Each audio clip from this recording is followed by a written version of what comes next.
지난해 4월 패스트트랙 충돌 사건 이후 줄곧 정치권의 시한폭탄으로 여겨지던 검찰의 패스트트랙 수사가 어제 마침내 베일을 벗었습니다. 네, 검찰이 정식 기소한 정치인들은 앞으로 재판 결과에 따라서 정치적인 타격을 받을 수도 있는데요. 오늘 관련 내용을 박주희 변호사 그리고 최영일 시사평론가와 함께 짚어보겠습니다. 어서 오십시오. 안녕하세요. 안녕하세요. 예, 안녕하세요.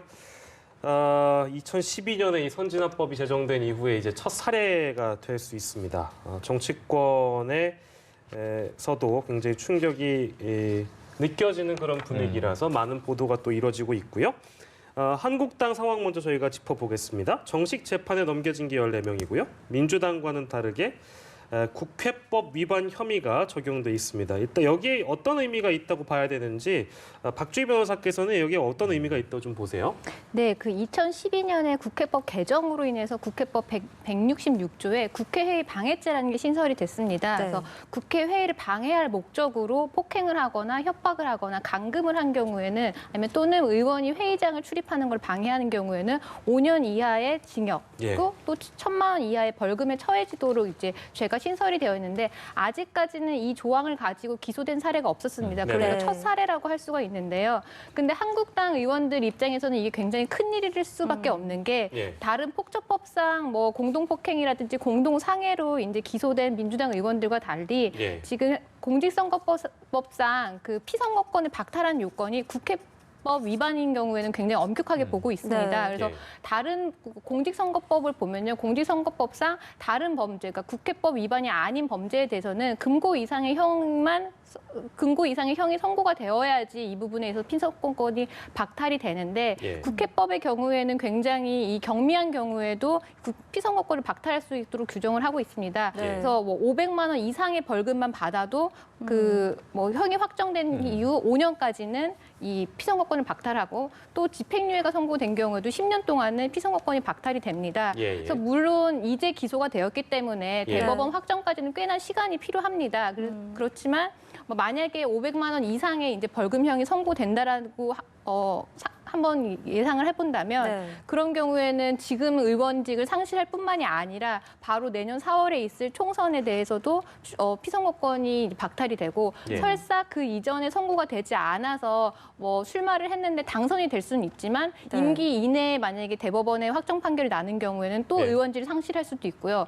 또 황교안 그 의원 같은 경우는 2022년 대선까지도 내다보는 걸로 예측이 되는데 이게 뭐 벌금 이상 500만 원 이상의 형을 받은 경우에는 5년 동안의 이제 피선거권이 박탈이 되기 때문에 2022년 대선에 있어서도 굉장히 어려울 수가 있습니다. 네. 그런데 이 검찰이 여러 가지 이제 혐의를 각 의원들한테 적용을 했는데 그 중에서도 국회법 위반 혐의는 좀 별도로 기소를 했거든요. 이 부분은 왜 이렇게 된 건가요? 그 이유가 있습니다. 왜 그러면 이제 박근혜 전 대통령 파기환송 때도 유사한 사례가 있었는데요. 2개 내지 3개 사건을 합쳐서 한꺼번에 재판을 하고 형량이 한 번 나와요. 예를 들어서 자, 공동 감금 혐의도 있고 국회법 위반 혐의도 있다. 그래서 이게 재판을 받았는데 한 의원에게 자, 벌금 600만 원 이렇게 때렸단 말이죠. 이렇게 판결을 받았을 때 자, 그럼 지금 국회법 위반은 500만 원 이상이면 이 미만일 때와 이상일 때가 다릅니다, 완전히. 그러면 지금 의원인 경우에는 의원직 상실이 되고요. 그리고 앞으로 5년 동안 선거에 못 나오게 됩니다. 정치인으로서는 아주 큰 타격이죠. 그런데 문제는 이게 600만 원이 2-3개 혐의에 대해서 같이 묶어서 내려졌을 때는 자, 그럼 국회법 위반이 이게 400만 원어치 이게 판결한 건지 550만 원어치 판결한 건지 구분할 수가 없습니다. 그래서 지금 국회법 위반에는 따르는 부수적인 처벌 효과가 엄청난 것이 있기 때문에 분리해서 500만 원 이하인지 이상인지를 구분할 수 있도록 아예 이제 혐의 자체를 구분을 해준 것이죠. 그런데 이걸 과거에 묶어서 재판을 했다가 대법원에서는 파기환송을 한 이유가 나눠서 선고할 것을 왜 합쳐서 선고했느냐 하고 다시 돌려보냈거든요. 그래서 이번에는 그러한 이제 어떤 이 구분 못하는 상황을 없게 하기 위해서 애초에 혐의를 따로따로 적용한 것으로 볼 수 있습니다. 별도 기소한 배경은 그렇습니다. 아까 저희가 이제 한국당 상황 짚어보고 이 국회법에 대한 위반 혐의 기소에 대한 배경까지 좀 짚어봤는데요.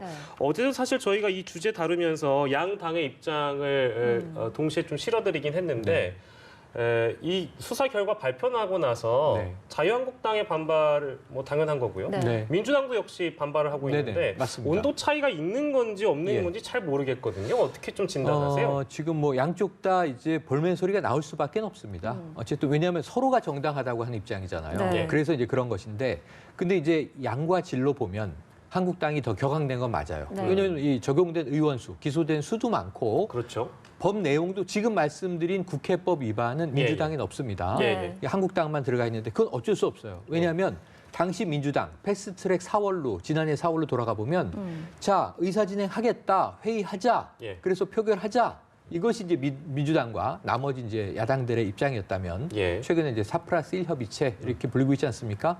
한국당은 결사적으로 안 된다였단 말이에요. 그러니까 막는 쪽이 방해죄가 적용이 되죠. 네. 예. 이 의사진행이나 회의를 방해한 혐의는 다 한국당입니다. 그냥 막아선 건 한국당이고 예. 반대쪽은 진행하려고 했던 것이니까. 네. 그래서 지금 국회 선진화법의 내용 자체가 의사진행이나 회의를 방해하려는 목적으로 물리적인 어떤 이 힘을 동원하게 되면 예. 저촉되는 거란 말이죠. 그러니까 다 한국당이에요. 그런데 이제 민주당은 그럼 뭘 했느냐? 예. 막아서는 한국당 당직자들과 몸싸움을 하던 과정에서 네. 예. 좀 더 적극적인 제스처로 뭔가 폭행을 했다. 예. 그러니까 지금 다 공동 폭행이에요. 네 명 모두 다. 예. 여기는 뭐 이종걸, 박범계, 또 표창원, 김병욱 의원 등입니다. 네. 그러니까 지금 이런 경우에는 민주당 입장에서는 우리는 굳이 묶어서 불구속 기소 안 해도 되는데 예. 저쪽이 먼저 물리력을 행사한 것을 우리는 막았을 뿐인데 예. 우리까지 건 것은 검찰이 정치적 균형을 맞추기 위해서 기계적 균형이라는 얘기가 구색 나왔죠. 갖추기를 우리가 끼어든 거 아니냐, 예. 억울하다 이런 입장인 거고요. 네. 한국당 입장에서는 이거 봐라, 내용을 봐라.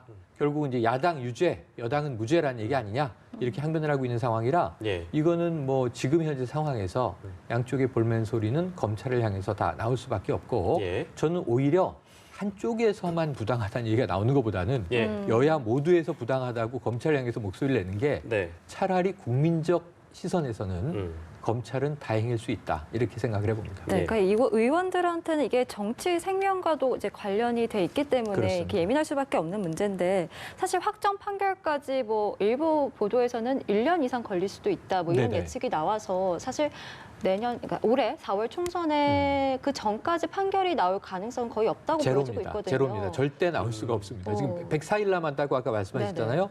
104일이면 이제 3개월이었는데 이게 우리는 3심제고 대법 판결까지 나야 최종 확정이 되는 거예요. 뭐 1심 유죄였는데 2심 무죄가 될 수도 있고 감형이 될 수도 있고 예를 들면 1심에서 벌금 500만 원 했는데 2심에서 벌금이 300만 원 될 수도 있단 말이에요. 네. 그럼 전혀 다른 이제 결과가 야기되기 때문에 이 대법원 판결까지 보는데 정말 빨라도 1년 이내에 하도록 권장을 하고 있는 것이고요. 예. 통상은 늘어집니다. 그렇게 보면은 정말 뭐 의원마다 좀 차이가 있을 것 같습니다. 속도가. 근데 예. 빨리 나오는 경우가 한 1년 만에 나오면 야 빨리 판결 나왔다 이럴 정도인데 예. 아까 말씀하신 대로 이게 가보지 않은 길이거든요. 네. 국회 선진화법으로는 첫 적용이기 때문에 예. 이거는 이게 이 법원 측에서도 신중에 신중을 기할 수밖에 없어요. 왜냐하면 중요한 선례가 남는 판결이지 않습니까? 예. 판례라고 하는 게 굉장히 중요하다는 걸 우리가 여러 사건에서 보는데 네. 그러면서 저는 1년보다 훨씬 더 걸려서 예. 한 2년 가까이 가야 다수의 판결들이 떨어질 가능성이 높다 이렇게 봐서 예. 4월 선거에는 큰 영향을 못 줄 것 같습니다. 네. 예. 가산점을 줄 것이냐 쉽지 않고요. 예. 나경원 전 원내대표가 얘기했지만 이 비판에 휩싸였고요. 예. 그럼 이거 뭐 공천에서 배제할 것이냐 그것도 쉽지가 않습니다. 일단 간 이후에 이 당선과 낙선이 갈린 이후에 나중에 의원직을 상실하는 경우까지 발생할 것인가를 예. 지켜볼 수밖에 없어 보입니다. 예. 저희가 앞서서 이제 법적으로 한국당이 이 정식 재판에 넘겨졌고 국회법 위반 혐의가 적용된 부분에 대해서 이제 박주희 변호사께서 짚어주셨는데요. 그러니까 법적 저희 정리하는 차원에서 저희가 주제 넘기기 전에 그러니까 굳이 따지고 본다면 법적으로 무게감이 민주당 쪽이 훨씬 더 정치적 위기감, 법적 위기감이 좀 더 덜한 것은 사실인 거라고 볼 수 있는 겁니까? 그렇다면? 네, 맞습니다. 그 민주당 의원들이 기소된 죄 같은 경우는 폭처법상 공동 공동폭행. 폭행입니다. 네, 네. 공동 폭행 같은 경우는 형법에 규정되어 있는 폭행죄에서 뭐 2분의 1만 가중될 뿐입니다. 그런데 네. 그게 그런 경우에도 벌금이 아니라 금고 이상의 형을 받아야 되거든요. 근데 네. 이 형의 양형으로 봤을 때는 벌금보다는 이 자유형인 금고가 훨씬 더 높은 형입니다. 그래서 네. 민주당 의원 같은 경우는 더 높은 형을 받아야지만 피선거권이 박탈되고 또 박주민 의원 같은 경우는 아예 약식 기소가 됐거든요. 예. 네. 약식 기소라는 건 결국에는 벌금형을 이제 검찰이 벌금형을 이제 청구했다라는 거기 때문에 그 부분 박주민 의원 같은 경우는 금고의 형이 나올 수 있는 가능성이 굉장히 적죠. 그래서 네. 아무래도 피선거권 박탈 부분에 있어서는 국회법으로 기소된 자유한국당보다는 민주당 같은 경우는 훨씬 위험 부담이 적다고 볼 수 있습니다. 네. 예. 이제 각 당이 좀 어떻게 대응할지 저희가 더 지켜봐야 되겠지만 네. 뭐 사실 이게 엄연히 없던 일로 기소가 된 게 네네. 아니라 사실은 네. 동물국회가 재현된 거를 온 맞습니다. 국민들이 봤잖아요. 예. 뭐 이제 검찰이 CCTV를 면밀히 보고 이 결과를 낸 네. 거기 때문에 좀 그러니까 국민으로서는 좀 네. 국회의원들이 좀 반성하는 모습도 보여주면서 차분히 이 법적 대응을 해나가는 게 맞지 않나라는 지금 생각도 변명이 드는데. 난무하고 네. 있는 거예요. 지금 한국당 입장에서는 자 사보임부터 불법이고 패스트트랙에 올린 것 자체가 불법인데 불법이라 하더라도 그럼 그게 불법이면 법적 조치를 통해서 다시 그걸 이제 원복시켜야 되는데 그걸 몸으로 막을 이유가 없지 않습니까? 이건 예를 들면 어떤 뭐 정당방위가 발생하는 상황도 아니기 때문에 그런데 물리력을 행사했단 말이죠. 우리가 본바 제 기억에 생생한 게 자 이게 의안과를 막아서니까 아니 법안은 접수해야 되겠고 팩스로 접수를 합니다. 근데 팩스에서 나온 그 접수된 법안을 움켜쥐고 훼손하는 장면이어서 특정 의원들은 여기에 공용 서류 은닉이라는 또 범죄가 적용이 돼 있어요. 네. 혐의가. 네. 이런 걸 본다면은 지금 영상으로도 자료가 남아 있고 이게 법정에서 결과가 나오겠습니다만 국민들은 이미 법적 판단을 안 했을 뿐이지 윤리적 판단을 했어요. 근데 제가 더 기가 막혔던 것은 지난해 국감 과정에서 자 이게 국회에서 벌어진 일은 이게 정치적인 행위이니 법적 처벌의 대상이 되지 않는다라고 법을 다루는 법사위에 이제 위원들이 이야기를 하는 거예요. 네. 누구를 놓고 앞에 검찰을 놓고 이게 이제 말이 안 되는 일을 국민들이 납득하기 어려운 일을 벌이는 거예요.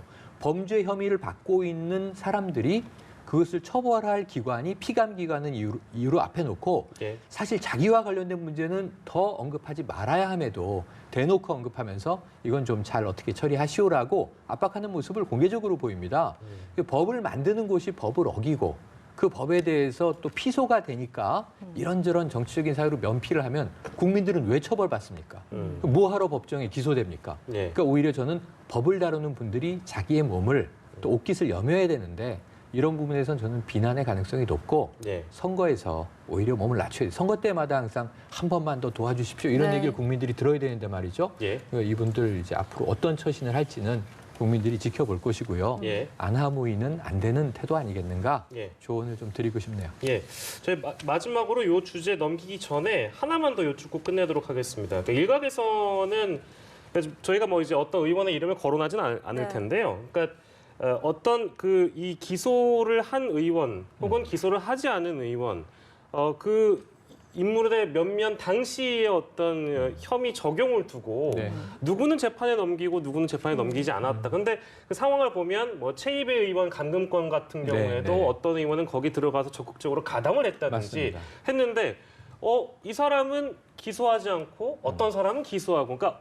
이 부분에 대해서 의원들 사이에서도 형평성 논란이 나오는 것 같고 이 부분은 혹시 어떻게 보셨어요? 사실 기소를 할 수 있는 권한 같은 경우는 검찰의 고유의 권한이기 때문에 물론 그렇습니다. 네, 그렇기 때문에 어떤 똑같은 행위를 했다라고 하더라도 이 가담 정도라든지 아니면은 행위의 중앙 정도에 따라서 기소를 하는 경우도 있고 예. 기소유예를 할 수도 있습니다. 그래서 네. 지금 그 상황에 대해서는 거기 현장에 있었던 의원들 같은 경우는 나보다 저 의원이 어떻게 보면 불법의 행위 가담 정도가 훨씬 더 높은데 예. 왜 나만 기소하고 그 의원은 기소유예를 하느냐 누구를 기소유예하고 예. 누구는 기소하고 이 그 부분이죠. 부분에 대해서 불만이 나올 수밖에 없는 상황인데 예. 사실은 그런 경우에는 검찰 입장에서도 나름대로 용단이 있었을 거라고 생각을 합니다. 그래서 현장에 있지 않았던 이 제3자로서는 예, 예. 그런 형평성 논란은 분명히 있을 수는 있지만 예. 그거에 대해서 과연 검찰이 임의적으로 누구는 봐주고 누구는 기소하고 그런 판단을 했을까라는 사실 의문은 났습니다. 네. 예, 알겠습니다. 그 얘기가 좀 일각에서 나오는 것 같아서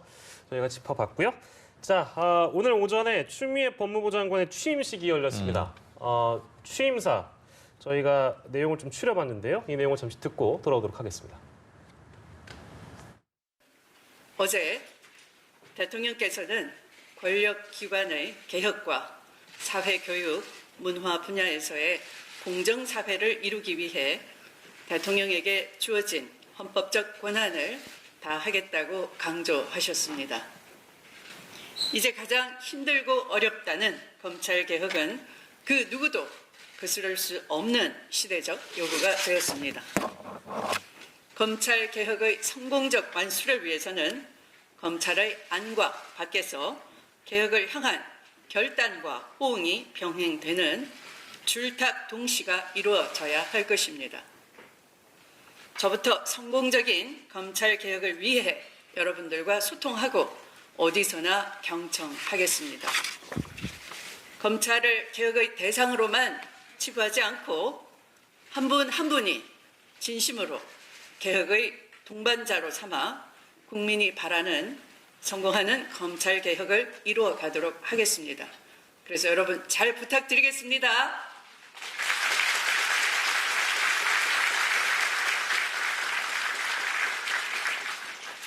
이제 박수 치셨으니까 약속하신 거죠?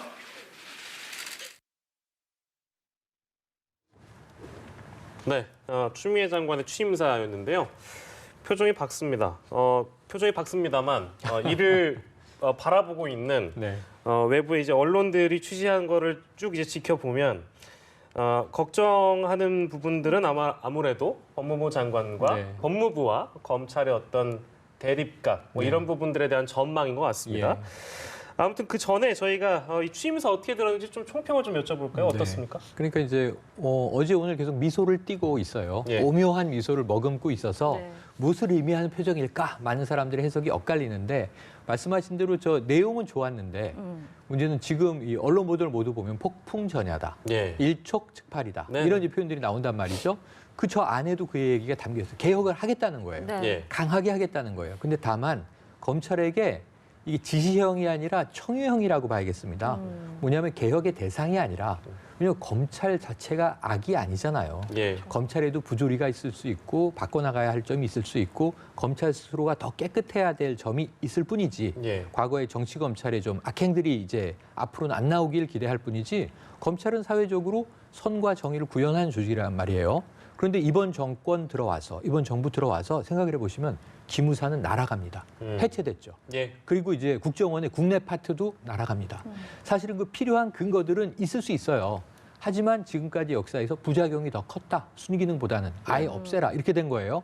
하지만 검찰은 없앨 수 있는 조직은 아닙니다. 그래서 개혁할 수밖에 없는데 검찰에게 청유를 하는 것이 자, 당신들이 객체적으로 그냥 이 개혁 우리가 망치로 두드리려고 하는데 파괴돼야 할 대상이 아니라 거듭나야 할 대상이다. 그러니까 개혁의 동반자이고 어찌 보면 개혁의 주체입니다.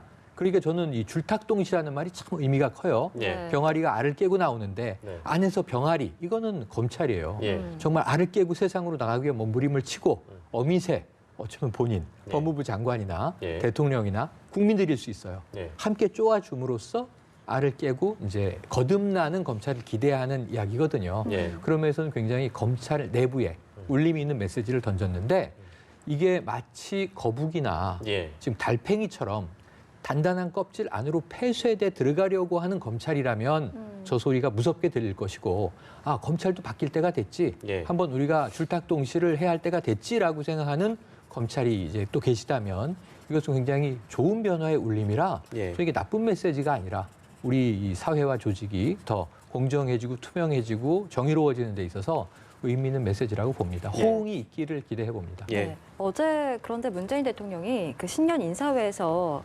대통령으로서 헌법에 따라 권한을 다하겠다라고 언급했습니다. 이 언급에 대해서 이제 해석이 좀 분분한데 뭐 검찰에 대해서 이제 인사권을 행사하는 것이 아니냐 이런 분석들이 있습니다. 박 변호사님께서 보시기에 이 헌법에 나온 대통령 법적 권한 이게 뭘 의미한다고 보십니까? 그러니까 제가 생각하기에는 문 대통령이 검찰 개혁과 관련해서 법에 규정되어 있는 대통령의 임명권을 적절히 행사하겠다. 그리고 법무부 장관의 검찰의 인사권이나 감독권을 좀 강조한 것으로 해석이 됩니다. 그래서 조직을 개혁을 하는 데 있어서는 조직의 권한의 재분배라든지 아니면 조직의 시스템을 바꾸는 것도 중요하지만 사실 개혁의 핵심은 인사권에 있거든요. 인사를 네. 어떻게 하느냐에 따라서 조직의 달라지는 성격이 달라지는데 헌법 제 78조에는 그러니까 대통령은 헌법과 법률이 정하는 바에 따라서 공무원을 임명한다라고 규정을 하고 있고요. 그리고 검사 역시 공무원이기 때문에 네. 그 대통령이 임면을 합니다. 그래서 실제 검사들의 임명장에는 대통령 이름이 기재가 되어 있습니다. 그리고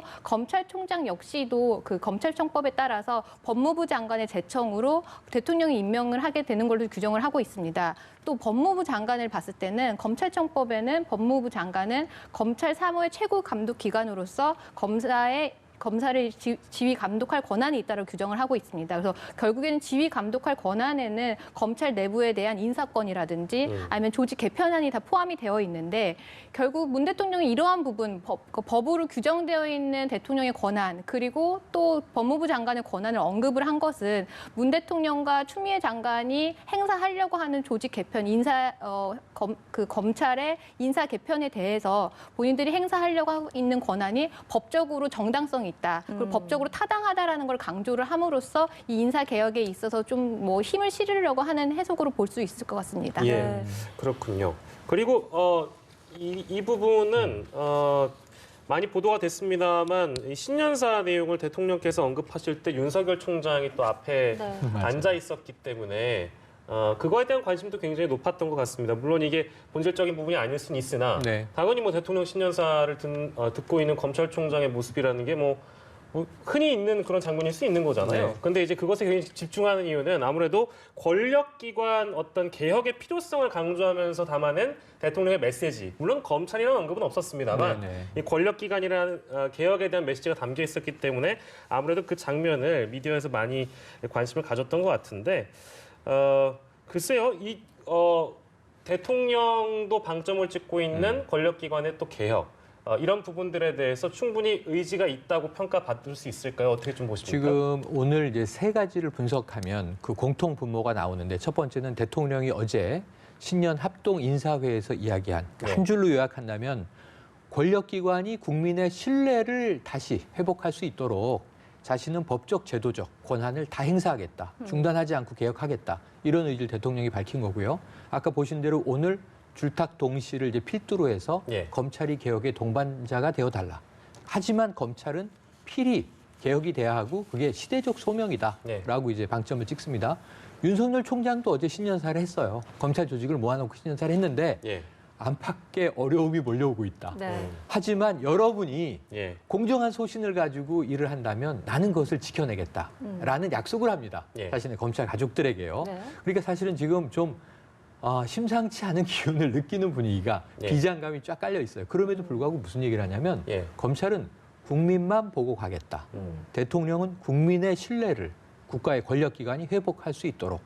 그리고 이제 오늘 줄탁동 씨도 국민들이 쪼아줄 테니 검찰도 바뀌기 위한 노력을 좀 해달라 이런 요구를 하는 거잖아요. 그 핵심 코드는 국민이에요. 그러니까 저는 이 심판관은 지금 청와대와 검찰이 마치 대립각을 벌이는 것처럼 보이고 법무부 장관이 추다르크해서 검찰에 정말 칼날을 날리기 위해서 온 것처럼 보이고 또 어찌 보면 검찰은 살아있는 권력을 향해서만 지금 칼날을 들이대는 것처럼 보이는 이런 와중에 심판관은 누구냐? 국민이다. 그러니까 검찰 조직이든 법무부든 아니면 청와대든 국민들이 보기에 정말 시대 정신이 나가는 방향으로 밀고 간다면 그게 저는 여기서 뭐가 좀 이 시계가 해가 바뀌었지만 다시 세팅돼야 되는 게 조국 사태가 엄청난 혼란을 초래하다 보니까 국민들하고 모두 다 이게 뭐 혼이 빠져서 마치 조국 장관에 대해서 검찰은 칼날을 겨누고 그럼 뭐 조 장관을 끌어내리면 살아있는 권력을 치는 것이고 그럼 조 장관을 옹호하면 이제 또 검찰 개혁과 정말 이렇게 맞부딪히는 상황이 되는 그런 게 아니에요. 조국 장관은 검찰 개혁의 과정에서 부상됐다 사라지는 하나의 사건일 뿐이에요. 그런데 이것 때문에 다 모든 게 꼬여 있어요. 검찰 개혁은 수십 년 동안 사실 지금 한국당도 여권, 집권 시절에는 검찰 개혁 얘기했고 집권하고 제대로 공수처가 만들어지지 않았었습니다. 근데 지금 공수처는 또 뭐 게슈타포다, 나치의 게슈타포다, 북한의 보위부다 이런 얘기를 또 하고 계시잖아요. 그래서 이거는 원래 수십 년간 시대적 염원이었던 만큼 다시 이 제로 포인트에서 검찰 개혁을 국민들과 함께 국민 눈높이에서 국민이 납득할 수 있는 수준으로 이뤄 나가신다면 이러한 좀 대립과 갈등은 사라지지 않겠는가? 합심해달라. 이런 요청을 이제 1월 3일 드리고 싶네요. 정확한 팩트는 문재인 대통령 그리고 추미애 법무부 장관, 윤석열 검찰총장 세 분 다 개혁이라는 단어를 계속해서 언급한다는 얘기입니다. 쓰고 있습니다. 예, 어떤 의미를 부여하고 어떤 전망을 여러 전문가들이 한다 하더라도 개혁이라는 단어가 자주 나왔다. 이렇게 좀 정리를 하고요. 자, 저희 이슈큐브에서는 전문가의 한마디로 들어보는 한 줄 참견 시간이 준비가 되어 있습니다. 오늘은 최영일 평론가께서 한 줄 참견해 주시겠습니다. 네, 이제 신임 법무부 장관이 줄탁동시 이런 사자성어를 쓰셔서 예. 저도 조고 각하라는 사자성어가 머리에 떠올랐는데요. 네. 예. 이게 송나라 때 스님들이 길을 가다가 하는 얘기입니다. 정말 이 불안정하고 혼란한 때 어떻게 해야 되느냐. 조고 각하는 자신의 발밑을 돌아본다는 뜻인데요. 네. 자신의 몸가짐부터 조심한다는 뜻이에요. 그러니까 검찰은 항상 남의 흠결을 들이파내야만 하는 숙명을 가진 조직이잖아요. 예. 그건 사회적인 구현을 위해서 그런 건데 그런데 남을 향해서 칼날을 휘두르기 전에 자신을 먼저 돌아보는 자세를 갖춰야 올해는 아까 말씀드린 청와대의 권력 이 기관에 대한 개혁, 법무부 장관의 검찰을 더 옳은 방향으로 끌고 가기 위한 개혁, 검찰 스스로 필요한 개혁, 이게 박자가 맞아떨어지지 않겠는가 하는 생각을 해봅니다. 네, 알겠습니다. 지금까지 박주희 변호사 그리고 최영일 시사평론가와 함께 이야기 나눠봤습니다. 오늘 고맙습니다. 고맙습니다. 고맙습니다.